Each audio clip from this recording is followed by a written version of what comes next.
Bismillahirrahmanirrahim. Alhamdulillah wassalatu wassalamu ala Rasulillah wa ba'du. Kita sambung pengajian kita daripada kitab Talbis Iblis ini, berkaitan dengan perihal talbis iblis terhadap kaum sufi. Kaum sufi, muka surat 405 dia. Iaitu berkaitan dengan tawakal. Kecelaruan mereka di antara tawakal dengan usaha. Bagi mereka, kalau sebahagian, bukan semua, kita kata tak, sebahagian golongan sufi yang meninggalkan usaha atas alasan ataupun atas ketidakfahaman mereka berkaitan dengan tawakal. Senada dengan tipuan iblis, kata pengarang, terhadap para sufi.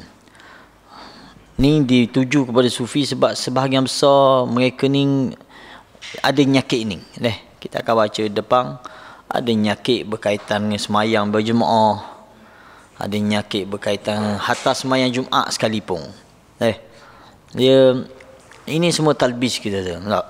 Senada dengan tipuan iblis terhadap para sufi agar meninggalkan segala upaya, ia juga menipu kebanyakan mereka bahawa tawakal itu berarti tidak perlu berusaha. Mana serah terus. Dari Sahal bin Abdullah At-Tustari, dia mengatakan siapa yang mencela sikap tawakal bererti dia mencela keimanan, dan siapa yang mencela sikap berusaha bererti dia mencela sunnah. Tawakal dia mendadalamang, dia bukan di anggota, dia pada hati tak. Tawakal ni dengan hati, dan ini berkait dengan keimanan. Keimanan Nabi kita sallallahu alaihi wasallam, Nabi bertawakal kepada Allah. Jadi siapa ni Syekh ataupun Imam Sahal bin Abdullah At-Tustari ni kata, siapa yang mencela tawakal, mana nak tinggal terus tawakal, nak tumpu pada usaha saja, ni pun tercela. Ini perbuatan menafikan keimanan ataupun mencela keimanan. Tapi siapa yang mencela usaha, tindakan, ini dia telah bertindak mencela sunnah. Sebab Nabi SAW, walaupun Nabi bertawakal, tapi Nabi tak tinggal usaha. Nabi tak tinggal usaha. Kita tahu belaka Nabi pernah mengembala kambing, Nabi pernah berniaga, Nabi pernah melakukan usaha-usaha. Jadi ini mencela sunnah. Dari Muhammad bin Abdul Aziz, dia menuturkan seseorang mengajukan pertanyaan kepada Abu Abdullah bin Salim, dan saat itu aku menyemaknya, mana aku mendengar kajian dia. Apakah kita diperintah supaya bekerja atau bertawakal? Abdullah bin Salim menjawab, tawakal adalah kondisi Rasulullah sallallahu alaihi wasallam, sedangkan bekerja adalah sunnah Rasulullah sallallahu alaihi wasallam. Tawakal ni memang sifat Nabi, bertawakal kepada Allah. Tetapi dalam masa yang sama, sunnah Nabi ini berusaha, bekerja. Bekerja dianjurkan bagi orang yang lemah tawakalnya, yang telah jatuh dari tingkatan sempurna, iaitu kondisi Rasulullah sallallahu alaihi wasallam, kedudukan Rasulullah sallallahu alaihi wasallam. Siapa mampu bertawakal, maka bekerja sama sekali tidak diperbolehkan baginya, terkecuali pekerjaan pendukung, bukan pekerjaan utama. Siapa lemah dari kondisi tawakal yang merupakan kondisi Rasulullah, maka boleh baginya mencari penghidupan dengan bekerja, agar dia tidak jatuh dari tingkatan sunnah Rasulullah. Ini perbincangan dia lah. Ini juga dari kefahaman sebahagian aliran sufi lah. Mana dia kata tawakal ni tahap Nabi. Mana tahap Nabi ni beza sikit dengan tahap kita. Nabi ni bertawakal sepenuhnya. Pandangan dia, dan ada sandaran dia jugalah pandangan dia ni. Ada sandaran dia sebab selepas sahaja Nabi SAW dilantik menjadi kenabian, Nabi tinggal segala bentuk pekerjaan dia. Ini pandangan dia lah. Nabi tinggal. Lepas Nabi, khususnya apabila berada di fatrah hijrah lah, Madinah fatrah Madinah, Nabi, kalau kita perhatikan, Nabi tak ada dah terlibat dengan apa-apa pekerjaan, nega ke apa. Nabi hanya tumpu mengajar dan juga orang kata berdakwah sahaja. Ini pandangan dia. Lalu ini dia kata kondisi kenabian. Kedudukan seorang nabi tu tahap dia tawakal sepenuhnya, tak bekerja terus. Itu pandangan. Tapi hujah yang tak setuju dengan benda ni, dia kata tak. Walaupun nabi tak bekerja, walaupun nabi mana tak ada orang kata sumber kewangan dia sendiri, tapi nabi ada fight, nabi ada ghanimah. Bila perang, nabi ada sebahagian daripada ghanimah yang dapat pada Nabi sallallahu alaihi wasallam, dan juga fight ini lagi besar. Fight ini maknanya harta khusus yang Allah beri kepada Nabi melalui perang yang tidak melibatkan senjata. Tak? Perang yang tidak melibatkan senjata, tak melibatkan penak lelah di kalangan para sahabat, maka ini dikenali sebagai fight. Fight. Tak silapnya dia dapat 1/5, lebih besar daripada zakat. Zakat kecil je yang dapat, ini 1/5 daripada tu dapat kepada Nabi SAW. Dan memang Nabi, kita kata walaupun dia tidak memiliki maknanya tak berhajat ataupun tak tumpu sangat pada harta, tapi banyak juga pemilikan dia kan. Selepas Nabi wafat tu ada tanah di di Bani perkampungan Yahudi tu ada tak sebahagian fight yang dimiliki oleh Nabi sallallahu alaihi wasallam, dan juga harta-harta lain. Ini pandangan dia. Jadi dia kata kedudukan seorang nabi ni dia tawakal, tetapi termasuk dalam sunnah dia bekerja, dia cari juga, dia usaha juga.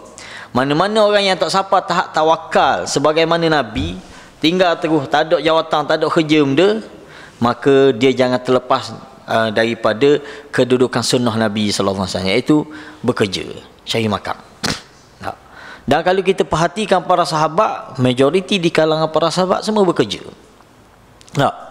Termasuk sahabat-sahabat utama, Abu Bakar baik, Umar baik. Hatta Sayyidina Abu Bakar masa mula-mula dilantik jadi khalifah pun dia bekerja. Mula-mula dia dibai'ah jadi khalifah, esok kan dia nak pergi nega lagi. Abu Bakar ni dia nega kain benda tak. Dia nak pergi nega lagi. Omar pun tanya, nak pergi mana? Nega kata nak cari makan tak. Anak bini aku nak makan benda. Lalu baru dibincangkan tentang perlunya dibayar gaji kepada khalifah tak? Kepada khalifah. Ini di kalangan para sahabat. Kecuali beberapa orang seperti Abu Hurairah. Ini dipanggil ahli sufah tak?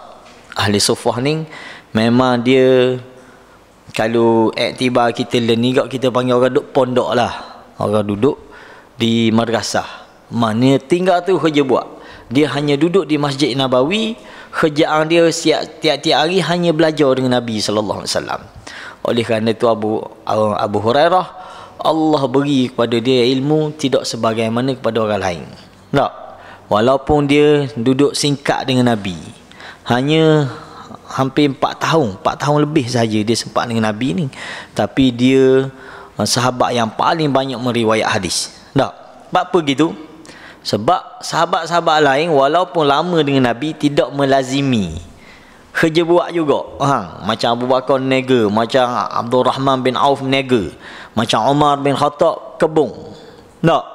Sayyidina Umar bukan tiap-tiap hari mari dengar Nabi sallallahu alaihi wasallam. Dia bergilir dengan jiran dia sebelah rumah. Tak? Hari ni dia pergi, esok jiran dia pergi. Mana bergilir-gilir. Sedangkan Abu Hurairah hari-hari, pagi petang siang malam, tengok saja Nabi keluar pada rumah, terus dia pergi khumus lalu. Ini dia panggil ahli sufah. Jadi dia kata siapa-siapa yang tak sampai tahap kenabian ni, tawakal sepenuhnya, tak cari makan, tak apa, tak, maka dia jangan turun daripada tahap sunnah kenabian, iaitu berusaha juga.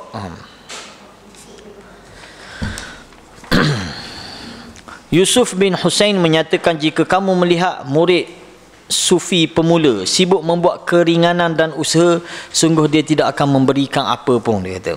Penulis berkata, demikianlah perkataan kaum yang tidak memahami makna tawakal. oleh sebahagian ahli sufi yang tidak memahami tawakal ini. Inilah ucapan-ucapan mereka. Dia kata mereka mengira tawakal sama dengan tidak bekerja dan menganggurkan seluruh anggota tubuh. Tidak. Walaupun kita beriman bahawa Allah telah menyediakan rezeki untuk kita, tetapi Allah perintahkan kita supaya berusaha. Supaya berusaha. Walaupun sedikit cetusan daripada kita, tetap Allah perintahkan. Kita tengok Siti Maryam ketika dia nak melahirkan Isa deh. Masa tu kalau ikut kira orang nak bersalin, guana keadaan dia. Keadaan yang terlalu lemah kita kira tak. Tapi Allah tetap perintahkan dia untuk mendapatkan rezeki dia ni, untuk memberi kekuatan kepada dia. Allah suruh dia buat benda. Kocok pokok khurma. Kita boleh bayang. Tak payah orang mengandung, kita suruh Dr. Azmi kocok. Agak-agak luruh buah khurma. Agak-agak. Tak luruhnya mahal. Tak akan luruh buah khurma ni. Sebab buah khurma dia tak akan luruh sendiri kecuali kita pergi panjang. Tak, pergi kerak dia punya mayang dia ataupun dia punya takar dia. Baru kita boleh ambil buah. Tapi apa Allah perintahkan suruh kocok juga. Gerakkan pokok khurma akan jatuh bagimu rutaban jaliyah tak? Buah khurma yang segar. Ikut logik akal tak akan jatuh. Tetapi nak ada usaha sikit daripadamu. Mu kocok sikit jatuh. Ini maknanya perintah Allah dalam kita. Walaupun kita bertawakal kepada Allah, tapi ada usaha dia. Seandainya orang yang bekerja tidak layak disebut orang yang bertawakal, tentu para nabi bukanlah orang yang bertawakal. Tak. Sebab dia kata gitu. Sini dia skip. Kalau dalam kitab asal disebut senarai nabi-nabi yang bekerja. Dia sebut seorang-seorang. Nabi Nuh bekerja. Nabi Nuh tukang kayu. Tak, dia buat kapal sendiri. Nabi Idris mana menjahit. Nabi Zakaria juga tukang kayu. Mana boleh katakan nabi-nabi semuanya ada tugasan dia, ada kerja dia. Tak? Ada kerja dia. Jadi kalaulah puak-puak sufi ni menganggap orang yang bekerja ni orang tak ada tawakal, maka nabi para anbiya lah orang pertama yang tidak bertawakal. Tak? Ini hujah siapa ni? Ibnu Jauzi menentang pandangan sebahagian ahli sufi yang tidak memahami konsep tawakal. Abu Bakar, Uthman bin Affan dan Abdul Rahman bin Auf dikenal sebagai para pedagang kain.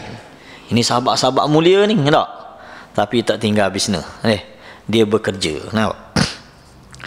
Pedagang kain. Dan demikian pula halnya dengan Muhammad bin Sirin, Maimun bin Mihran yang juga berdagang kain. Ni para tabi'in. Tak, yang dikenali seperti Muhammad bin Sirin, seorang ulama hadis, perawi hadis yang terkenal, yang masyhur, yang thiqah. Pun walaupun dia seorang ulama besar, dia tetap cari makan juga, dia tetap bekerja deh. Az-Zubair bin Awam, Amr bin As, juga Amir bin Quraiz termasuk para pedagang kain campuran sutera dengan wal deh, dia kata. Mana jual kain sutera lah. Begitu juga Abu Hanifah. Abu Hanifah seorang pengasas kepada mazhab Hanafi, pun dia adalah pedagang kain deh. Jadi ini ulama-ulama besar yang menjadi ikutan kita, yang menjadi idola kita. Maka mereka, walaupun mereka memahami konsep tawakal, mereka tetap berusaha, tak bekerja. Jadi kalau kita nak ambil ulama-ulama ni sebagai panduan kita ikutan, carilah ulama-ulama yang muktabar, kita panggil. Ulama yang diakui keilmuan dia, tak diakui pengalaman dia, terutama yang telah meninggal lah. Tak. Ini menjadi ikutan kita seperti imam-imam mazhab deh. Imam mazhab yang 4 ni, kita tengok mereka ni, pada mereka ada kefahaman akidah, pada mereka ada kefahaman fiqh, pada mereka ada kefahaman tasawuf. Kalau kita guna bahasa istilah tasawuf lah, tak? Istilah Al-Quran kita panggil tazkiyah. Tak? Tazkiyah istilah yang lebih menepati Quran dan sunnah. Allah sebut dalam Quran, qad aflaha man zakkaha, Allah kata. Tak? Adapun istilah tasawuf ni istilah terkemudian. Tak? Istilah terkemudian. Sa'ad bin Abi Waqqas bekerja membuat anak panah. Ni sahabat Nabi. Dia kerja buat anak panah lalu dijual. Uthman bin Talhah sebagai penjahit. Tabi'in serta generasi salaf berikutnya tetap bekerja dan memerintahkan orang-orang untuk bekerja. Semua ulama-ulama, sebab apa kita sebut golongan salaf ni? Sebab ini golongan yang terbaik yang telah diakui oleh Nabi sallallahu alaihi wasallam dalam bab beragama dan dalam bab kehidupan dia, diakui oleh Nabi tak? Nabi kata khairal qurun qarni, sebaik-baik generasi adalah generasi aku, iaitu generasi sahabat. Maka para sahabat ni, kalau Nabi sallallahu alaihi wasallam tu kita kira sebagai batang tubuh utama, sebagai contoh kepada kita, tak? Maka para sahabat ni contoh dari sudut ijtimai, dari sudut kemasyarakatan. Tak? Pada batang tubuh Nabi tu, Nabi seorang dia, sebagai contoh utama. Tapi para sahabat ni diibaratkan sebagai satu kelompok, satu komuniti yang boleh kita tengok, boleh perhati. Ada miskin, ada kaya, ada petani, ada peniaga, ada belaka. Maka inilah suasana masyarakat Islam sebagai contoh utama dalam kita nak beragama dan juga dalam kita nak melaksanakan kehidupan. Ini contoh yang terbaik kita kata. Begitu juga generasi selepas tu dan generasi selepas tu. 3 generasi ni kita kira generasi yang paling terbaik. Tak? Kita tak kata mereka ni maksum. Tak. Tetapi mereka adalah generasi yang terbaik yang diakui oleh Nabi SAW. Dari Amr bin Maimun, dari ayahnya, dia bertutur Abu Bakar diangkat sebagai khalifah. Tengok kisah Abu Bakar. Lalu dia diberi gaji 2,000 dirham. Dalam kitab asal dia sebut mula-mula tak, diangkat jadi khalifah ni Abu Bakar nak pergi nega, nak pergi pasar. Orang apa tanya, dah nak pergi mana pergi pasar weh. Dia kata tak, nega, aku nak orang makan dah, nak bini aku. Lalu dibincangkan, lalu diberi allowance kepada dia. Abu Bakar diangkat sebagai khalifah, lalu dia diberi gaji 2,000 dirham. Abu Bakar pun berkata, tambahkan kerana aku punya keluarga. Dia tak silap Abu Bakar dia 2 orang bini, 2 orang isteri. Jadi dia kata kena tambah sikit ya, tak dang ni tak. Tambahkan kerana aku punya keluarga, kalian telah membuatku sibuk hingga aku tidak boleh berdagang. Memang selepas pada itu Abu Bakar, dan Abu Bakar ni tak lama dia memerintah, hanya setahun lebih ataupun 2 tahun saja dia memerintah. Tapi sepanjang pemerintahan dia banyak isu-isu besar yang berlaku, tak, yang menyebabkan dia disibukkan dengan khilafah dia. Berlakunya riddah, berlakunya murtad, berlakunya macam-macam isu berlaku zaman pemerintahan dia, tak? Dan alhamdulillah dia boleh tangani dengan baik, tak? Dia boleh tangani dengan baik.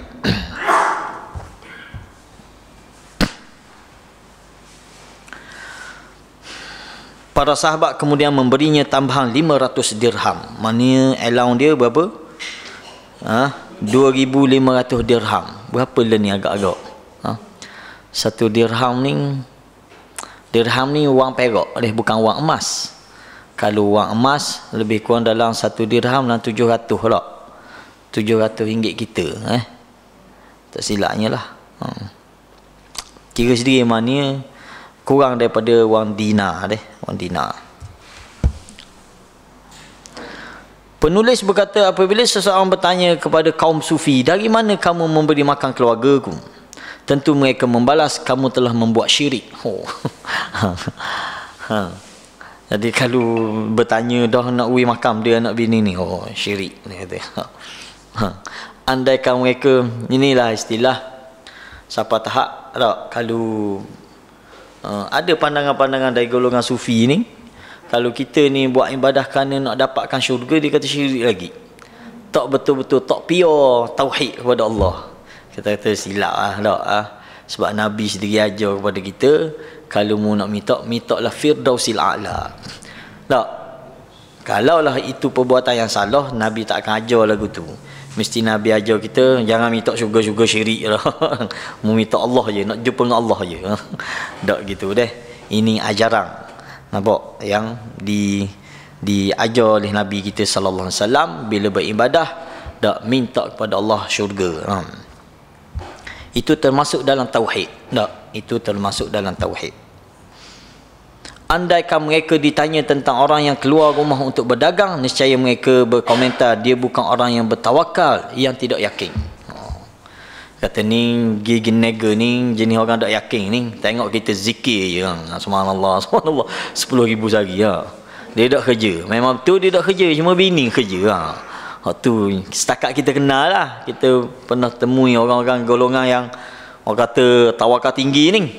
Memang tawakal tinggi sungguh dia ha. Bini kerja ha. Bini jual kuih ha. Sedap lagu tu, kita nak lagu tu ha. Ini bentuk tawakal yang salah faham tak, yang tak kena. Ini semua kerana ketidakketahuan akan makna tawakal dan yakin. Apabila ada di antara mereka yang menutup pintu rumah lalu bertawakal, tentu orang itu mendekati penyataan tadi, tetapi mereka berada dalam dua dilema. Kebanyakan mereka sungguh-sungguh mencari dunia, dan ada yang mengirim budaknya agar berkeliling untuk menjajakan jahil ni apa halia dan mengumpulkan uang baginya. Dia dah kerja tapi dia suruh hamba dia tak sebahagiannya suka duduk-duduk di tempat perkumpulan kaum sufi dengan penampilan seperti orang-orang miskin. Sebab sebagaimana diketahui, tempat perkumpulan sufi ini tidak luput dari orang-orang yang datang demi bersedekah. Seperti halnya toko didatangi, kedai tak, didatangi orang-orang guna melakukan transaksi jual beli. Dia kata dia tawakal tapi dia mengharapkan pemberian orang. Tak, mengharapkan sedekah daripada orang. Tak, ini tidak sepatutnya. Sa'id bin Musayyib, salah seorang tabi'in, anak murid kepada Abu Hurairah, berkata, siapa yang selalu ada di masjid, tidak bekerja dan hanya mengharap pemberian orang lain, bererti dia telah meminta-minta secara paksa. Itu kalau ada niat lagu tu, dah pergi kerja duduk sejik je tapi mengharapkan supaya orang beri dia. Ini dia panggil minta secara paksa orang. Minta secara paksa. Ini pandangan salaf, tak? Pandangan ulama salaf dalam bab ni. Kita kata kalau kita nak cakap bab tasawuf, para sahabat orang yang paling pure bab tasawuf. Tak? Paling orang kata paling zuhud nak dibandingkan orang lain, para sahabat, para tabi'in. Mereka orang yang lebih mengenali bagaimana cara mendekatkan diri kepada Allah, pun mereka tetap bekerja. Tak? Mereka tetap bekerja, tetap cari makan, tapi mereka orang yang paling dekat dengan Allah Subhanahu Wa Taala selepas daripada Nabi. Perintah salaf agar kita bekerja keras. Ini patut yang kita ikut tak? Golongan ulama-ulama salaf, yang kita maksud salaf ini, yang salah faham pula tak? Maksud kita salaf ini golongan generasi awal lah, sahabat, tabi'in, tabi'in. Mereka semua ni kalau tengok arahan-arahan mereka semua suruh kita berusaha. Penulis berkata, salaf melarang bersikap tawakal saja dan memerintahkan agar bekerja atau berusaha dahulu. Umar bin Khattab radhiyallahu anhu berkata, wahai orang-orang fakir, tegakkanlah kepala kalian, jalanan kita sudah jelas, maka berlomba-lomba kalian dalam kebaikan, jangan menjadi beban kaum muslimin. Ini kata-kata Sayyidina Umar. Tak? Jangan siapamu fakir miskin, siapa menjadi beban orang lain terpaksa tak menanggung apa ni kos sara hidup. Tak. Kita biarlah jadi seorang muslim yang ada cita-cita, bukan kita gila dunia tak ambuh. Tak. Bukan kita kata nak kemewahan kehidupan dunia, tak. Tapi biar kita ada cita-cita, aku ni hidup tak mau nyusah kau orang, dan sebolehnya aku boleh keluar zakat kau orang. Bukan zakat terah. Kalau kita bila sebut zakat, kita keluar sama setiap tahun keluar. Tu zakat fitrah kan. Bukan zakat daripada hasil jualan kita ke hasil kerja kita. Biar siapa tahap tu. Biar maknanya orang boleh manfaat daripada hasil kerja kita. Biar ada cita-cita lagu tu. Kalau kata sekadar cita-cita nak kaya, nak mewah, nak apa, itu tak ada manfaat dia pun kita kira tak. Kita aku nak usaha ni sehingga aku boleh beri zakat kau orang. Tiap-tiap tahun aku boleh kira zakat. Dah kita ngaji bab zakat, kita tahu tu salah satu rukun Islam tak. Bila kita boleh keluar? Tak. Faqidu syai' la yu'ti. Orang yang tak ada benda-benda nak beri benda kau orang. Ini bukan hadis tak. Ini kata-kata apa ni hikmah. Faqidu syai' la yu'ti. Orang tak ada apa-apa, dia tak boleh beri apa-apa kau orang. Dia tak ada pitih nak keluar zakat lah ke mana? Dia pun basak terai tak cukup makan, macam mana dia nak keluar zakat? Tak? Faham tak basak terai? Kak Miza faham tak? Mana rapat jik memang tak ada pitih langsung basak terai ni tak? Tak? Ini konsep kita deh. Saya nak zuhud, tak ada hal. Orang nak zuhud pun tapi dia kena usaha juga. Usaha sekadar cukup makan dia. Tak? Dia ada anak bini, biar jangan siapa anak bini terpaksa menagih simpati orang, tak sepatutnya lah. Tak? Oleh kerana itu saya normal pesan, wahai orang-orang yang fakir, tak, tegakkan kepala kalian, cari makan. Nak usaha je kita. Saya kalau tengok siapa ni sahabat kita orang Syria tu, hok buka kedai makan. Kali ikut kira dia tu tak ada kena batang hidung orang pun di Kemamang ni. Tak ada anak beranak pun di Kemamang. Macam mana dia boleh usaha boleh buka kedai makan, boleh nega pun. Tak? Tiba-tiba kita orang asal main Kemamang, ada tanah ada apa ni, dah boleh cari makan. Tak ada. Macam mana? Tak? Maknanya hanya usaha sahaja. Tak?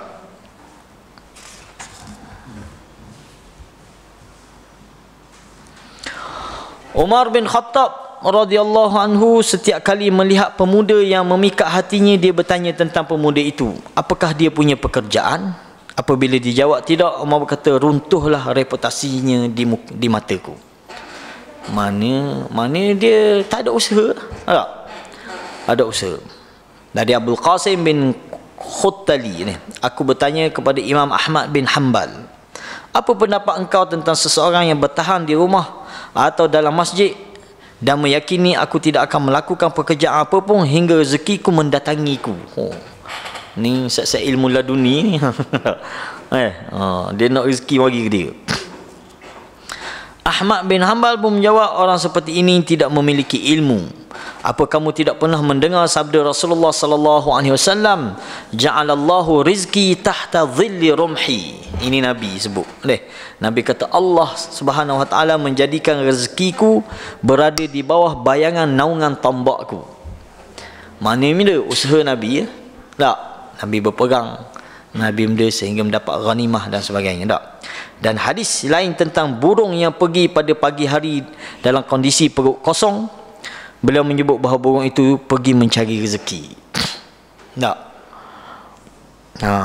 Ini Nabi umpamakan macam orang nega lah. Nabi umpamakan orang nega ni, Nabi umpamakan seperti burung. Tak. Burung dia keluar pagi perut kosong, keluar pada sarang dia ni perut kosong, tapi dia balik petang hari dalam keadaan perut kenyang. Tak, dalam keadaan perut kenyang dia masuk, dia tawakal tapi dia usaha, dia cari. Ini Nabi umpamakan seperti orang yang bisnes, orang niaga lah. Tidak sebagaimana orang makan gaji. Orang makan gaji ni akhir bulan dia tahu dah 1,500 dah, 3,000 dah, dia tahu dah. Dia kerja ke, dia tidur ke, dia apa, dia tetap boleh. Tapi orang niaga kalau dia lambat sikit buka kedai, jang dah. Ini mana seperti burung tadi. Burung dia keluar pagi tu, dia dah tahu mana rezeki dia. Tak. Dia terbang situ, dia pergi pokok bunga tu, dia pergi situ, dia pergi sini. Tapi dia balik petang dalam keadaan bitana, perut dia kenyang dah. Tak. Ini tawakal burung ni. Allah pun berfirman, wa akharuna yadribuna fil ard yabtaghuna min fadlillah. Dalam surah Al-Muzammil Allah sebut tentang orang yang lain berjalan di bumi mencari sebahagian kurniaan Allah. Benda maksud berjalan di bumi ni maknanya cari makan. Dia usaha, dia bekerja ke, dia berniaga ke, dia berdagang ke, tak, untuk mencari kelebihan yang Allah kurniakan. Laisa alaikum junah an tabtagu fadlan min rabbikum. Ini berkaitan dengan haji dan haji tersilapnya ayat ni tak. Allah kata bukanlah suatu dosa bagimu mencari kurnia dari Rabbmu. Selepas selesai kerja haji, kalau orang pergi buat haji tiba-tiba dia nak bisnes, tak ada hal. Tak. Cuma tak, niat utama dia adalah mengerjakan haji. Tak, niat utama dia mengerjakan haji. Di samping tu dah ada peluang sikit, dia buka. Tak. Duk Mekah ni nega benda pun laku belaka sebab ramai orang. Tak. Orang nega tali dekat panjang-panjang tu tali habis dia nega. Ataupun kawan-kawan bawa mesin rambut tu dekat kana dah. Puluh hias kepala orang. Mana mari dah 100 kepala sehari yang tak. Cuma sebolehnya janganlah tahlul dalam masjid tu dekat lepas sa'i tu dah. Dia luar sikit. Sebab polis pun marah memang. Signboard pun ada larangan bertahlul situ, nyegi cukur dalam masjid tu. Dia luar sikit tak. Ini semua arhang tak. Bukan kata orang-orang yang Allah arah ni tidak bertawakal, tidak. Sahabat-sahabat Rasulullah sallallahu alaihi wasallam terbiasa berdagang di laut dan darat, juga bekerja di kebun-kebun kurma milik mereka. Mereka adalah teladan bagi kita. Nak tengok tak cara beragama yang betul, tengok sahabat. Begitulah mereka. Mereka ada amal, mereka ada zikir, tak, mereka mengaji, mereka tadabbur, di samping itu mereka bekerja. Hak kebun-kebun lah, hak nega-nega lah. Tak. Semua sahabat lagu tu. Dari Ahmad bahawa seseorang mengadu kepadanya, aku ingin menunaikan haji dengan bermodal tawakal. Tak. Dia nak pergi haji tapi tak bawa bekam dia. Ahmad menjawab, silakan. Ahmad ini Ahmad bin Hanbal. Imam Ahmad bin Hanbal bila ditanya, aku ni nak pergi haji tak bawa bekal. Sedangkan arham supaya berbekal. Berbekal pula bukan bekal kita je, bekal kita dan keluarga yang kita tinggalkan. Ni tambah tu. Dia pun tambah bekal, keluarga pun mampu murah, tawakal je kita. Lalu tengok Imam Ahmad jawab, silakan kamu berangkat sendirian. Tidak bersama rombongan boleh. Mu nak tawakal mu pergi seorang, mu jangan nyusah orang. Sebab bila mu pergi dalam rombongan, tanya lapor mu tupang orang. Mu pergi sendiri. Sebab dulu kaedah dulu buat haji ni dia secara rombongan. Haji tidak akan dilaksanakan melainkan dengan khalifah. Tak. Kalau khalifah tak boleh turun, khalifah akan melantik seorang pengganti dia. Dulu. Gitu kaedah haji. Sehinggalah mari sampai zaman khalifah Islam berpindah ke Mesir ni. Ke Mesir dia ada satu tradisi dia buat. Tapi alhamdulillah tak ada dah hal ni. Dulu selagi tak siapa dia bawa tandu ke benda dia panggil. Tandu ke benda dia mari dari Mesir. Selagi benda tu tak siapa ke Mekah, lagi tu tak lewat haji. Sekali tu guna masalah tahu lambat siapa. Tak buat haji orang. Tunggu siapa benda tu dulu. Siapa tahap tu. Selepas pada tu dia kecilkan lagi, diwakilkan kepada ni kita panggil mutawih. Dulu memang zaman Nabi, start dari zaman Nabi memang gitu cara dia. Maknanya haji akan dipimpin oleh pemimpin Islam. Tak, kalau Nabi ada, Nabi lah yang akan pimpin. Selepas pada Nabi, Abu Bakar yang pimpin, begitulah seterusnya. Sehingga dilantik menjadi wakil-wakil khalifah. Apalah tak, seolahnya sekarang ni mutawih ni wakil khalifah seolah-olah gitu. Tak. Cuma tinggal lagi kadang-kadang mutawih ni hanya kadang hak bisnes lah tak. Yang kita sedihnya mutawih sendiri kadang-kadang dia pun tak apa faham juga. Tak. Terutamanya berkaitan dengan kaifiat ataupun kerja haji ataupun manasik ni yang menepati sunnah.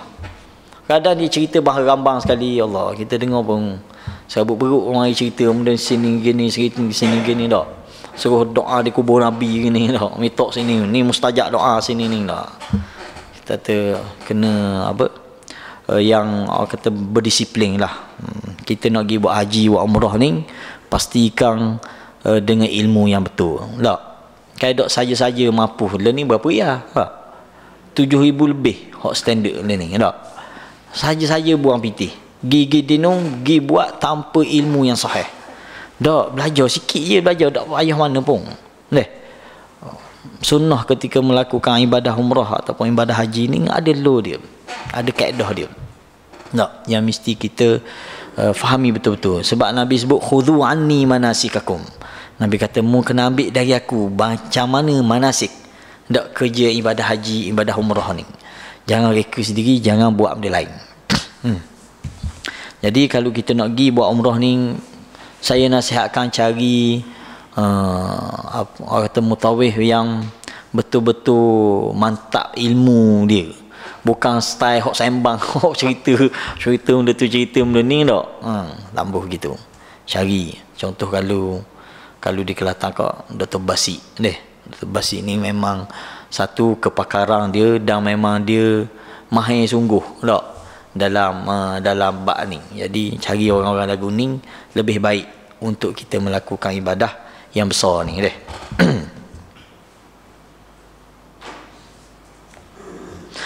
Dia kata silakan kamu berangkat sendirian, tidak bersama rombongan. Dia kata tak mahu, tidak mahu, sahut orang itu. Maka Imam Ahmad berseru, berarti kamu bertawakal kepada bekal ataupun bahan orang lain deh. Ni bukan tawakal kepada Allah pun ni, mu tawakal bekal orang lain bawa. Orang lain bawa bekal belaka. Mu bekal tawakal sahaja. Abu Bakar Al-Marwazi mengkhabarkan, aku berkata kepada Abu Abdullah rahimahullah ta'ala, mereka yang mengaku-ngaku bertawakal itu mengatakan, kami duduk diam dan rezeki kami ditanggung Allah. Abu Abdullah pun menanggapi itu, berkata itu kata-kata tercela. Bukankah Allah berfirman, ya ayyuhalladzina amanu idza nudiya lis-salati min yaumil jumu'ah fas'au ila dzikrillah wa dzarul bai'. Akhir ayat Allah suruh kita berdagang ataupun cari usaha. Wahai orang-orang yang beriman, apabila telah diseru untuk melaksanakan salat pada hari Jumaat, maka segeralah kamu mengingati Allah dan tinggalkan jual beli. Maknanya di sini mafhum kita sini, maknanya jual beli ni satu tuntutan tak? Cari makan, usaha ni satu tuntutan. Bila kena tinggal time zikrullah. Kalau hari Jumaat, time azan Jumaat, stop sekejap jual beli. Tak, stop sekejap jual beli. Bukan kata rezeki kami ditanggung Allah. Memang Allah belaka tanggung tak, baik orang kafir baik orang Islam, semuanya rezeki yang ditanggung oleh Allah Subhanahu Wa Taala. Tapi arahan Allah supaya kita berusaha. Abu Abdullah meneruskan selanjutnya, apabila dia berkata aku tidak mahu bekerja, lalu dia diberi sesuatu, mengapa dia mahu menerima pemberian orang lain? Tak. Kalaulah mu tak ambil kerja, mu nak tawakal sepenuhnya kepada Allah, jangan ambil pemberian orang. Allah tanggungkan rezekimu. Tunggu Allah berilah. Saleh bin Ahmad berkata, ayahku ditanya sedang saat itu aku menyaksikannya tentang suatu kaum yang tidak bekerja dan menyatakan, ni nyakit. Dia mari satu zaman tak? Ni zaman apa ni, sebelum Ibn Jauzi ni. Jadi Ibn Jauzi tengok suasana tu nyakit ni. Kita ni alhamdulillah lah, walaupun ada tapi tak besar. Tak besar tempat kita ni. Allah, kalau di Sudan, di mana, masya-Allah. Geng kita sawah, geng kita tarikat ni macam-macam peseng ada. Hak musim, hak apa ada belaka. Kita ni alhamdulillah lah, Allah pelihara sikit. Tempat kita ni tak ada sangat hak karut. Ada tapi tak banyak. Bang, hak jenis karut-marut dalam beragama ni. Kata, kami bertawakal kepada Allah hingga kami tidak perlu bekerja. Ayahku berkata, mereka itu ahlul bid'ah. Ahlul bid'ah terus dia beri tak? Jadi ini ucapan ulama-ulama kita. Sebab apa dia kata ahlul bid'ah? Sebab menyanggahi perbuatan Nabi dan menyanggahi perbuatan para sahabat. Tak? Mubtadi'. Istilah Arab kalau dia panggil tak? Mubtadi'un. Mubtadi'. Ibn Aqil berkata, berusaha tidak mengurangi nilai tawakal kerana upaya menggapai kedudukan di atas para nabi termasuk kekurangan dalam agama. Kalau orang tu dia nak capai tahap maqam atas pada kenabian, tak akan boleh. Tak akan ada orang yang mampu capai maqam dia tinggi lebih pada nabi. Bapa kita kata tinggi pada ni? Sebab nabi sendiri bekerja. Macam mana mu beragama mu tak mahu bekerja, mana mu nak ambil makam lebih tinggi pada Nabi? Ini mustahil. Ini satu makam yang mustahil. Tak ada orang yang mampu kedudukan dia, keistimewaan dalam dia beragama lebih pada Nabi. Tak ada orang. Terutamanya Nabi kita Muhammad sallallahu alaihi wasallam. Tak akan mampu seseorang tu, dia buatlah, dia mujahadah lah setara mana, dia tak boleh tahap dia siapa lebih pada Nabi. Kalau ada juga pelawak apa kita tu. Kalau ada yang mendakwa makam dia tinggi sikit pada Nabi Muhammad, dia kata. Kita kata pelawak. Tak ada orang yang sampai tahap tu. Hatta Abu Bakar, hatta sahabat-sahabat yang mulia pun tak capai tahap tu dah.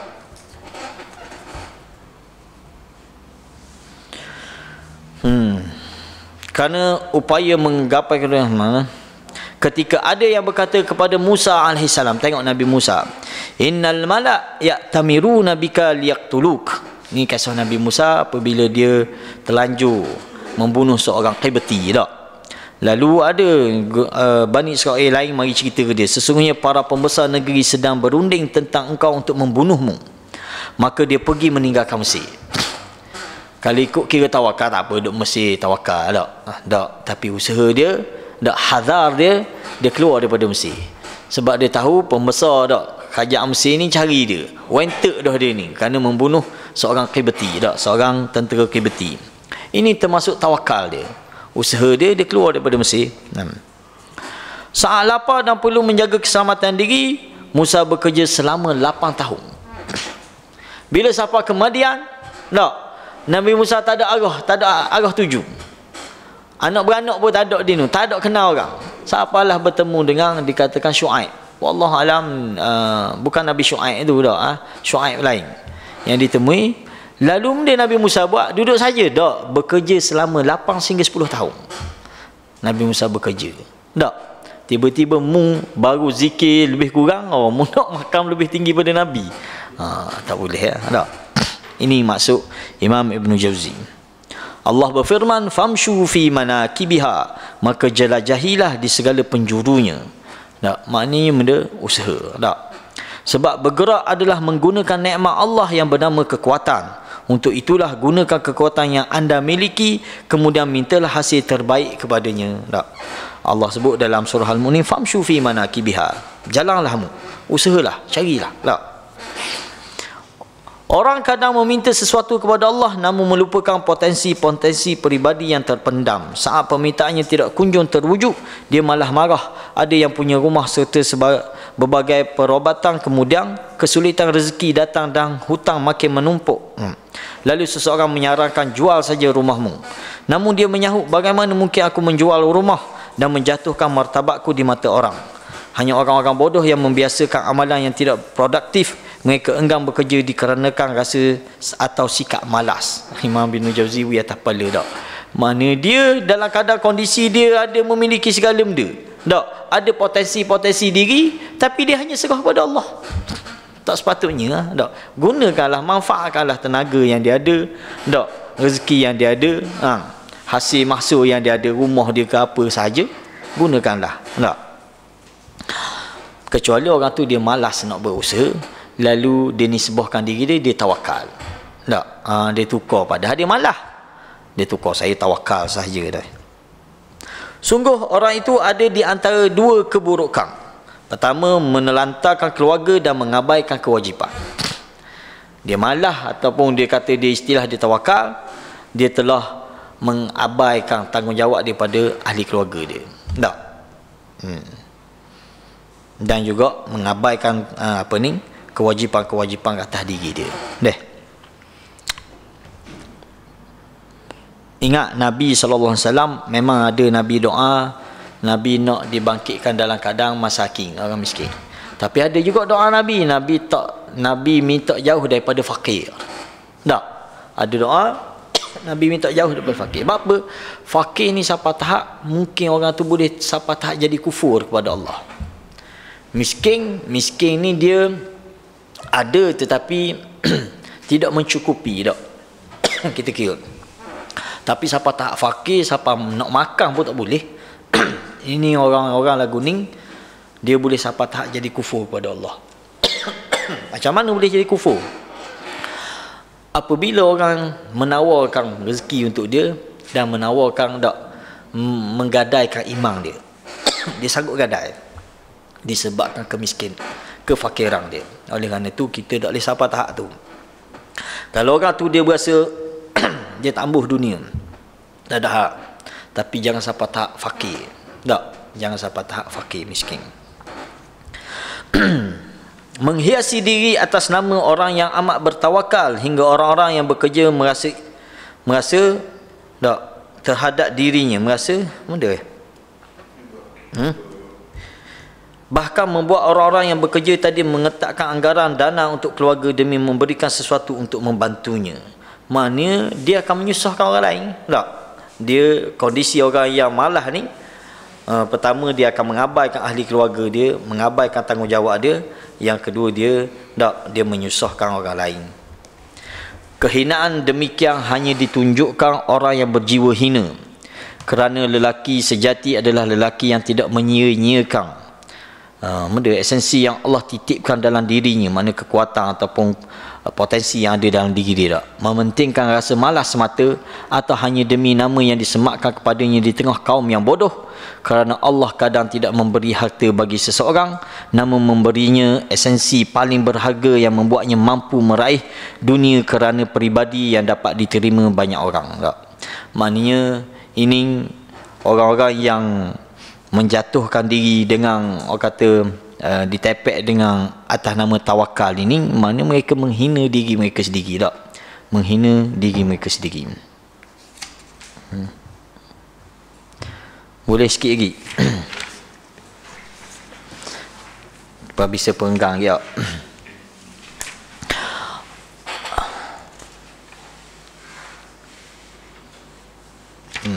Lepas ni masuk bab berubah pula tak? Alasan kaum sufi tidak mahu bekerja, benda alasan dia, mereka yang malas bekerja berpegang pada sejumlah alasan buruk. Di antaranya mereka mengatakan rezeki kami pasti dapat datang menghampiri kami. Ini antara alasan dia. Ini merupakan alasan yang amat buruk, sebab jika ada orang yang meninggalkan ketaatan dan berkata aku taat pun tetap tidak mengubah takdir yang telah ditentukan Allah kepadaku. Jika aku ditakdirkan sebagai ahli syurga, aku pasti akan masuk syurga. Namun jika aku ditakdirkan sebagai ahli neraka, aku pasti akan masuk neraka. Mana benda dia kait dengan masalah akidah kita, beriman kita dengan bab qadar, bab takdir.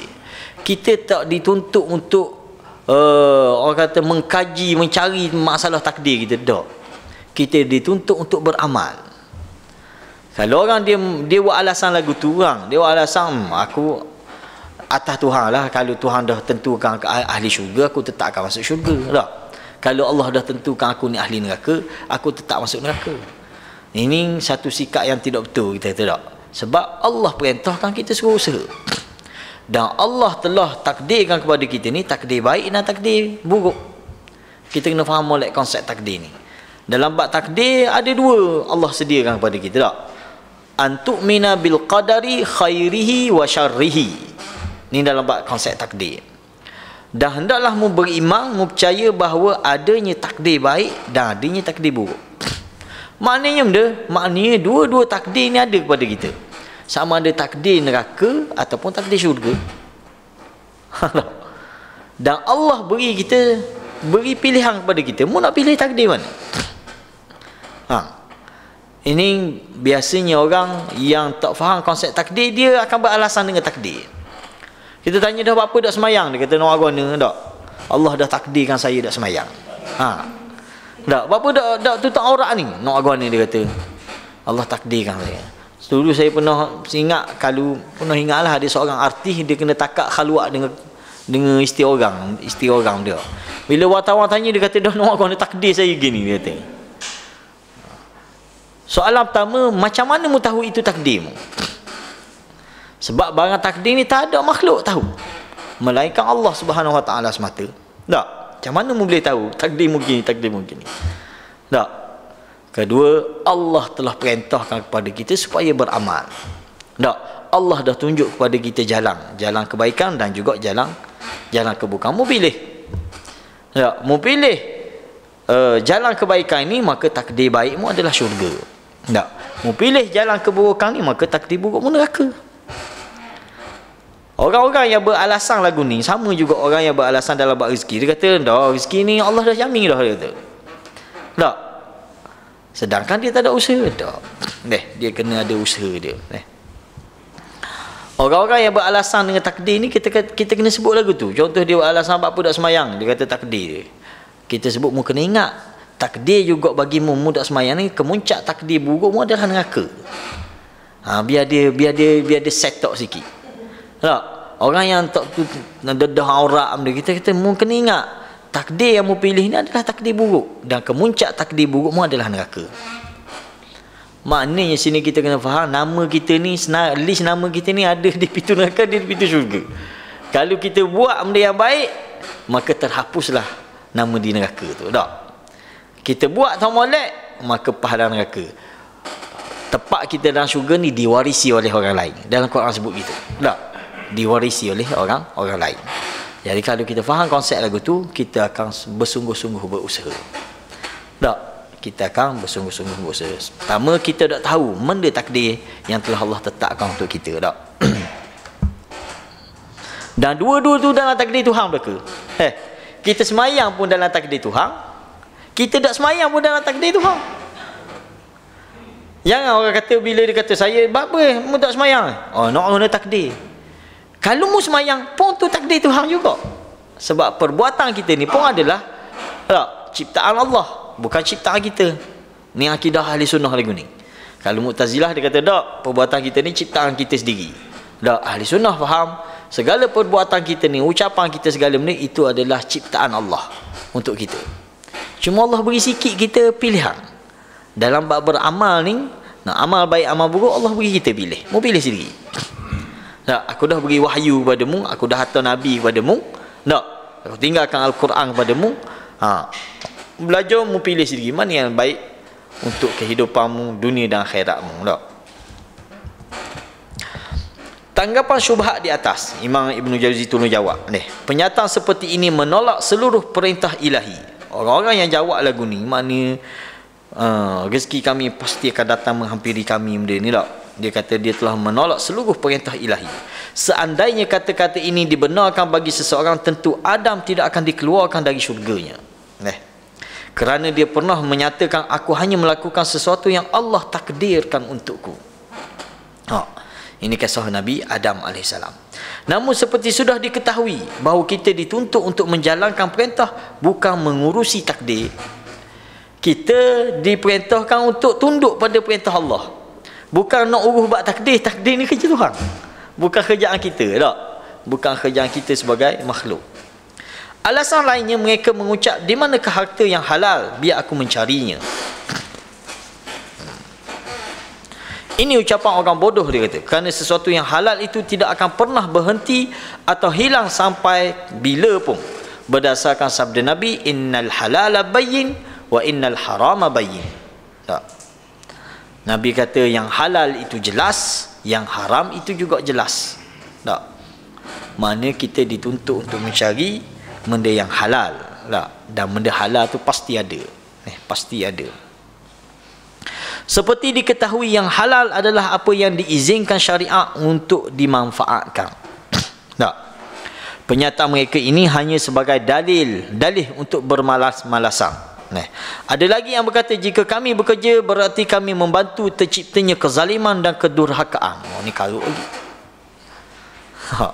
Satu cerita yang Imam Ibn Jauzi bawa, kita tengok. Seperti yang dikhabarkan dari Ibrahim Al-Khawwas, aku telah mencari yang halal di dalam segala hal, hingga mencarinya dengan memancing ikan. Tengok, perhati dia, iblis ni Allah halus sangat dia masuk. Nampak macam comel, bagus, tapi rupanya karut. Tak? Tengok, aku memancing, dia kata, aku ambil kayu dan aku pasangi kail. Aku kemudian duduk dan melemparkan kail itu ke air. Saat ikan muncul menyambar umpanku, aku menariknya ke daratan. Sesudah itu aku lempar kembali kailku ke air. Lalu seekor ikan kembali menyambarnya, dan aku pun menariknya lagi ke daratan. Begitulah seterusnya. Tiba-tiba aku merasa seperti ditampar. Lapung kena tapar. Tak tahu siapa tapar dia. Namun aku tidak tahu tangan siapakah yang menamparku. Juga aku tidak melihat siapa pun. Kemudian aku mendengar bunyi suara, kamu tidak akan mendapat rezeki apa pun hingga kamu menghampiri lantas membunuh ikan yang selalu berzikir menyebut kami. Faham tak cerita benda? Maknanya dia kata dia cari rezeki yang halal lah ni, tak ngai. Tiba-tiba ada suara yang kata, mu ngai, mu takak ikan hok yang hari-hari puluh ribu sehari dia berzikir kepada Allah. Bila mu takak mapuh lah dia tak berzikir lah dia kepada Allah. Nampak tak? Mainan. Jadi dia pun tak gamuk. Jadi dia telah menzalimi ikan yang berzikir kepada Allah ni. Jadi dia tak boleh, dia buang mata air dia. Ana bila baca kisah ni teringat ada seorang wali di Yaman lah. Ni cerita dia ni, bukan cerita dongeng ni tak. Dia pergi ke, dan inilah asal usul berlakunya upacara ziarah Hud di makam Nabi Hud alaihi salam di Yaman. Seorang tu wali ni kata, dia tiap-tiap bulan ke, tiap-tiap minggu ke, wallahualam, tapi acaklah dia pergi di tempat yang dikenali sebagai Ahqaf. Dan ni warid, ni ada dalam Quran. Ada satu surah dalam Quran nama dia surah Ahqaf. Benda maksud Ahqaf? Ahqaf ni bukit berpasir. Bukit berpasir. Dan memang itu penempatan Nabi Hud alaihi salam. Bukit berpasir. Cuma bukit berpasir ni bukan Yaman saja. Dia ada sepadang Yaman dan sepadang Oman. Pak. Jadi spesifiknya kat mana kubur Nabi Hud ni tak tahu. Lalu hamba Allah ni, seorang tu wali ni, dia pergi ziarah, dia pergi tempat ni yang dikatakan sebagai Ahqaf. Bila dia pergi sini, dia tak akan masuk. Apa dia tak masuk? Mana dia terpaksa bawa makan roti kering je, yang dia bawa daripada rumah dia, dari kampung dia. Jauh lah mana perjalanan dia tu. Kalau saya sempat pergi sekali di makam Nabi Hud ni, dan jugalah pergi mandi situ. Dikatakan sungai tu ulu di syurga. Ada dalam kitab, kita beli kitab dia. Dia kata qila annahu nahrul jannah. Dia katakan qila, dia guna istilah, tapi dia percaya lah. Dia katakan sungai ni asal dia dari syurga. Tapi memang pelik sungguh sungai tu, sebab tengah-tengah padang pasir kering kontang ni tiba-tiba ada sungai. Kalau nak percaya pun mungkin kita boleh percaya. Sungai syurga dia tu. Habis tenggelam banjir belakang kita tu. Tak boleh kita tunjuk. Ada. Dia memang dia tulis dalam kitab ziarah dia. Ziarah Nabi Allah Hud. Qila nahrun minal jannah, dia kata. Tak. Apa ni, sungai daripada syurga. Jadi bila dia pergi sini ni, dia tak akan masuk. Berapa hari pun duduk situ, dia tak akan masuk. Sebab apa? Takut kena kubur Nabi Hud. Khodoh. Nampak tak?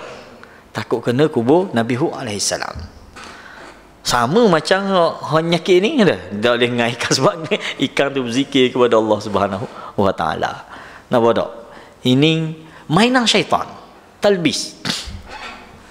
Dan kita kata talbis golongan yang pergi buat ziarah Hud ni, antara talbis dia sanggup tinggal Jumaat. Dia boleh bayang. Tapi dia pergi buat ziarah ni, sebab ziarah dia bukan sehari, bukan 2 hari, kadang 3 hari, kadang 4 hari. Dia duduk di pemakaman Nabi Hud. Makam Nabi Hud ni jauh pada penempatan. Jadi bila kena time program ziarah dia ni kena pada hari Jumaat, tak akan sembahyang Jumaat. Tak sembahyang Jumaat. Dia akan sembahyang zuhur saja situ. Kita kata menda sebenarnya. Tinggalkan syariat Allah semata-mata buat tradisi kita. Buat amalan yang kita ada-adakan. Tak. Dia kata sungguh ni kubur Nabi Hud, sungguh dia kata. Secara tepat dia kata ni kubur Nabi Hud.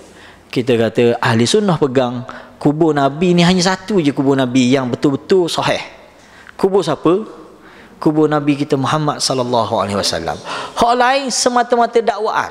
Tak boleh kita nak pastikan bahawa situ kubur dia. Mana-mana kubur. Dan kadang-kadang hak jeng lagi ada 2 kubur. Contoh kubur Nabi Saleh di Jordan ada Saya mula-mula keluar pergi ngaji Yaman dulu. Kita transit di Jordan. Masa sampai di Jordan ni, pemandu pelancong bawa pergi kubur Nabi Saleh. Pergi ziarah kita ni, kubur Nabi Saleh. Sampai Yaman ada suti pergi kubur Nabi Saleh. Dah mana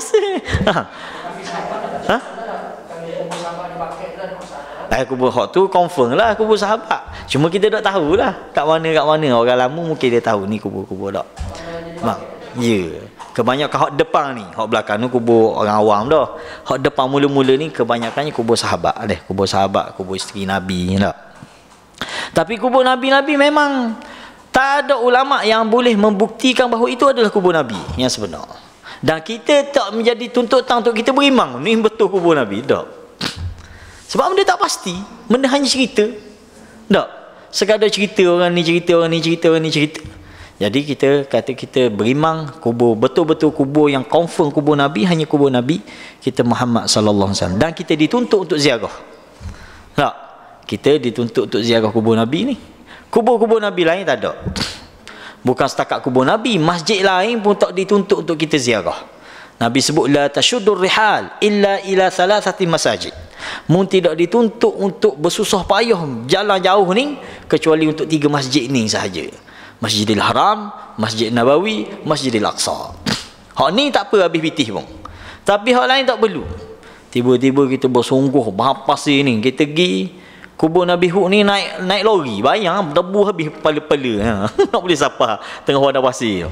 Mana ni betul-betul syudur rihal kita panggil. Tak bersusah payah untuk pergi ke tempat yang tidak dituntut pun agama. Ini benda. Jadi hamba Allah ni lepas dia ngai ni dia kena tapor. Ibrahim Al-Khawwas ni, ahli sufi ni. Lalu dia kata, kamu lantas membunuh ikan yang selalu berzikir menyebut kami. Maka aku memutuskan ayat tersebut, lantas mematahkan ganggang pancingnya, lalu aku segera pulang. Tak jadi terus ngai. Sebab apa ni benda terlibat membunuh binatang-binatang yang berzikir kepada Allah. Patut ke gitu? Tak kena tak dengan syariat? Tak kena kita kata. Sebab segala benda yang ada atas muka bumi ni Allah ciptakan untuk kita. Tak? Sakharakum, Allah kata, kami memudahkan untuk kamu kehidupan dunia ni. Segala benda ada atas muka bumi ni. Tak, baik binatangnya, baik apa, kecuali benda-benda yang Allah tetapkan. Hak ni tak boleh, hak ni tak boleh. Tak? Tiba-tiba kita kata makan ni. Sebab dia ni zikir sokmo ni. Tak? Penulis berkata, iaitu Imam Ibn Jauzi, andai pun kisah ini sahih, kerana di dalamnya sanadnya terdapat perawi yang tertuduh sebenarnya yang menampak Ibrahim Al-Khawwas adalah iblis. Dia punya atas muka tu. Tak? Bukan kata Tuhan ni, iblis tu apa dia ni. Iblis juga yang membicarakan kepadanya, bukan Allah. Apa alasan dia? Apa dalil dia? Apa hujah dia? Sebab bercanggah dengan kalamullah, bercanggah dengan Quran, bercanggah dengan sunnah. Tak? Sebab Quran menghalalkan makan ikan ni. Nabi sebut satu hadis apabila sahabat mai tanya Nabi tentang boleh tak nak ambil air semayang dengan air laut ni. Nabi kata benda, tak? Nabi kata air dia suci, binatang bangkai dia pun suci untuk dimakan. Tiba-tiba ni tak boleh sebab dia berzikir. Tak? Kalau ikut kira gitu ikan paus lagi parut berzikir sebab dia besar. Tak? Tapi dihalalkan untuk kita. Dihalalkan untuk kita. Ada sebahagian golongan sufi dia menetapkan tak boleh makan benda ni, tak boleh makan benda ni. Contoh ketika dia suluk ketika benda tak boleh makan daging, tak boleh makan. Mana dalil, mana hujah dia orang kata tak sebagai dalil kepada dia tak boleh makan benda ni. Tak? Apa hujah dia? Kerana nak berzikir. Dan Nabi pun berzikir kot, Nabi makan peha kambing. Tak? Tiba-tiba oleh kerana dia nak berzikir ni, dia nak suluk, tak boleh makan. Daging tak boleh makan, benda ni tak boleh makan, benda ni tak boleh makan. Lah, itu ada. Larangan suruhan ni mesti datang daripada nas, mesti datang daripada Quran dan sunnah. Benda ni boleh makan, benda ni tak boleh makan. Kecuali orang gauk lain lah. Berapa dia makan udang gauk, kita nak kata mana lah. Itu pantang larang yang tak dinafi. Tapi ini pantang sebab ni saya nak berzikir, tak boleh makan daging. Mana kaitan dia, mana arahan agamanya? Tak? Mana arahan agamanya? Ketahuilah Allah membolehkan kita menangkap ikan, tidak akan mungkin menghukum siapa pun dari manusia yang melakukan yang dibolehkannya. Ini hujah Imam Ibn Jauzi. Tiba-tiba dia ni tangkap ikan kena tapor. Siapa tapor? Tak? Sedangkan Allah menghalalkan. Jadi bagaimana mungkin dikatakan kepada Ibrahim Al-Khawwas ucapan hingga kamu menghampiri lantas membunuh ikan yang selalu berzikir menyebut kami, sementara Allah sendiri tidak melarang kita membunuh ikan? Tak? Siapa kami ni siapa sebenarnya? Iblis ke siapa? Tak? Sebab tu golongan sufi ni dia lebih banyak main bisikan-bisikan. Sebab bisikan ni kebanyakannya kalau tak kena dengan Quran dan Sunnah memang daripada iblis. Tak? Memang daripada iblis. Banyak orang sufi gitu bila dia beramal tak tahu mari mana amal dia ni. Begitu juga minta maaf sebut golongan tuk-tuk bomo. Kita biasa dengar Tok Bomo, dia ngaji mana? Dia kata boleh dalam mimpi. Betul tak? Kebanyakannya gitu. Siapa yang beri dia dalam mimpi? Sedangkan kaedah ngaji agama ni, ngaji belajar ni mesti talaqi, mesti temu Tok Guru. Ni Tok Guru dia pun majhul dah. Siapa pun tak tahu. Tapi dia boleh. Lepas dia mimpi tu dia boleh berobat habis orang. Kecil manis, darah tinggi, bahang dia belaka. Tutup terus klinik Dr. Azmi. Dah, dia boleh berobat belaka. Hanya sekali mimpi. Hamba Allah ni ngaji lah, mana nak boleh berobat orang. Nak kata mana? Tak, ini semua talbis yang pegang. Bekerja untuk mendapat rezeki halal adalah tindakan terpuji. Anda kita tidak mencari ikan serta menyembelih haiwan ternak hanya kerana haiwan-haiwan itu berzikir menyebut Allah, tentu kita tidak memperoleh asupan apapun untuk menumpang tubuh kita agar kuat. Dah, kalau ikut kira semua makhluk berzikir kepada Allah. Tak? Baik kambing, baik lembu berzikir belaka kepada Allah. Kalaulah kerana dia berzikir kepada Allah, kita tak boleh makan, kita tak boleh cari. Ini satu tindakan jadi macam agama Hindu. Buddha ke Hindu tak? Dia mana makan, tak makan benda berdarah ni yang telur dia makan ni yang ke tak makan kot telur? Telur makan. Tidak mencari ikan serta tidak menyembelih haiwan adalah fahaman Brahman ni, agama ni Hindu ni tak? Perhatikanlah kebodohan yang dilakukan Ibrahim Al-Khawwas itu. Ibn Jauzi beri bodoh terus tak? Ni seorang tokoh sufi ni tak? Dan perhatikan pula betapa liciknya iblis dalam membuat talbis. Betul-betul talbis kita tak? Sekadar itulah benda yang kita bincang. Wallahu alam. Kalau ada benda-benda yang nak dibincangkan, ada satu bab yang dia bincang depan ni. Ni kan marah orang kita boleh. Ada setuh juga tentang siapa ni, Imam Ghazali ada sebut sikit lah. Sebab kita sebut gini sebelum kita bincang lagi minggu depan orang. Imam Ghazali ni kita kata kita anggap dia tokoh Islam, tetapi dalam masa yang sama benda yang dia tersilap kita tak boleh nak backup, kita tidak. Contoh benda yang disebut oleh Imam Ibn Jauzi tentang apa yang disebut oleh Imam Ghazali dalam Ihya dia. Ihya ni boleh ngaji, tapi ngaji hak dia yang dah ditapis itu lebih selamat. Banyak ulama-ulama terkemudian yang mari dia tapis balik. Antaranya kalau yang mutakhir ni antaranya Said Hawa, salah seorang pimpinan Ikhwan Muslimin di Syria. Dia buat nama kita ada Al-Mustakhlas fi Tazkiyatil Anfus. Dia ambil, dia cedok daripada kitab Imam Ghazali. Kalau orang lama sikit Al-Qasimi, tajuk dia kitab dia terjemah Malaysia ni Mutiara Ihya Ulumuddin. Tu bukan Ihya sebenarnya, tu ringkasan daripada Ihya. Tu tak apa kita baca. Walaupun masih ada saki-baki hadis-hadis yang dhaif, tapi dah ditapis. Benda yang ditapis, tapis benda-benda gitulah, benda-benda yang tanpa sanad, tanpa sandaran, cerita-cerita mimpi ada. Imam Ghazali nakalkan benda tu. Dan Imam Ghazali di akhir hayat dia akui sendiri dia telah terlalai daripada mengkaji hadis Bukhari dan Muslim. Maknanya dia kelemahan. Dia alim bab lain, terutama dalam bab tasawuf. Memang kita kalau kita baca, kita respect penulisan dia. Memang dia tak boleh kita nafikan bahawa dia hujjatul Islam. Memang gelarang tu layak bagi dia, kita. Tapi dalam masa yang sama dia ada kesilapan dia yang mesti kita akui. Ada seorang pensyarah di Malaysia ni buat kajian, ada 300 lebih hadis palsu dan juga dhaif jiddan dalam kitab Ihya Ulumuddin. Tak dinafikan benda ni. Tak dinafikan benda ni. Jadi kita sebut awal, takutkan orang kata kita condemn siapa Imam Ghazali. Memang tak jejak kita Imam Ghazali yang itu dia. Wallahu alam. Ada benda sila.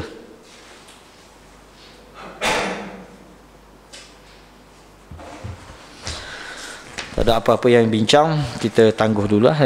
Subhanakallahumma wa bihamdika asyhadu an la ilaha illa anta astaghfiruka wa atubu ilaik. Assalamualaikum warahmatullahi wabarakatuh.